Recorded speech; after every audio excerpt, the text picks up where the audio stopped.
बानो साहिबा खुश आमदीद। समरीन आंटी कहाँ है? समरीन साहिबा तो अंदर है, मैं बताती हूँ उन्हें।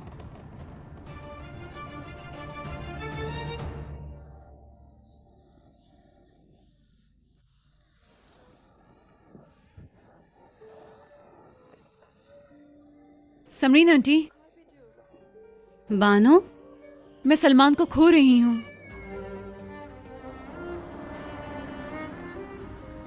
बस हो गई हूँ समरीन आंटी, मुझे कुछ समझ नहीं आ रहा जब से वो लड़की ज़ैनब आई है। बानो सब्र करो, मैं अभी बात नहीं कर सकती।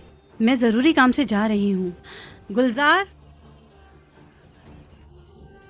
बानो का ख्याल रखना।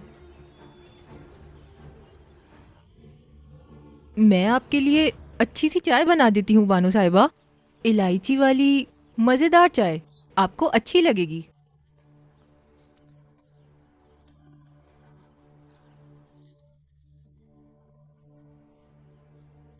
देखा फातिमा आपा, मुझे लगता है ये लड़की जरूर कुछ करेगी।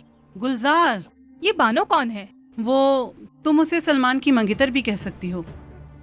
ज़ैनब उसे जानती है? हाँ जानती है, क्या हुआ? हाँ, कहाँ वो जुल्फिकार की बेटी ज़ैनब और कहाँ वो अली हिकमत का बेटा सलमान। सही, तब हम बच्चे थे। ज़ैनब और सलमान एक दूसरे के लिए ही बने हैं।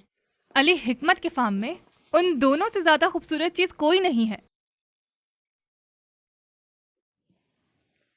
लेकिन वो ऐसा कभी भी नहीं चाहेंगे। किसे पता है ज़ैनब इस टाइम कहाँ होगी?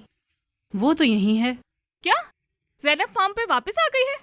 आई थी, फिर बाबा को लेके चली गई। क्या गुलजार ने उसे देखा था, उससे बात की थी? देखा भी और बात भी की, इसमें ऐसा क्या है? और अली हिकमत ने उसे फार्म से बाहर भी निकाल दिया था और सलमान उसे लेके दूसरे फार्म पर चला गया। हो, वैसे मैं एक बात बताऊं? हाँ हाँ बताओ।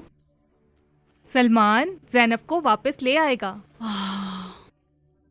इसलिए तो वो लड़की पागल है। यास्मीन, शाबाश मेरी ज़ैनब, मुझे तो पता ही नहीं चला ये जगह इतनी अच्छी हो गई है। मेरी बात सुनो यास्मीन, मैं तुम्हें बहुत मारूंगी अगर तुम इनके मामले में बोली।